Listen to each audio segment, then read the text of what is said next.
Neyin helvası gecenin bu saatinde bu? Benim yaptığım helvayı çok seven biri Bursa'ya gelmiş.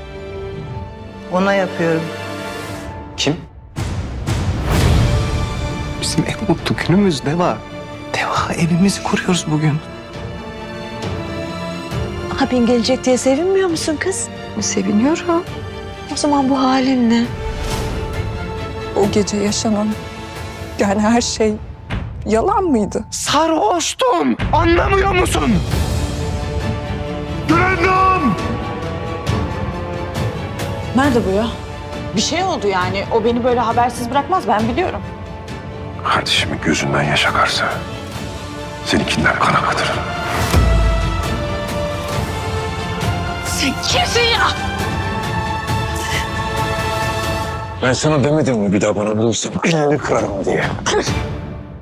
O Gülcemal denen canavara sevmek neymiş öğreteceğim.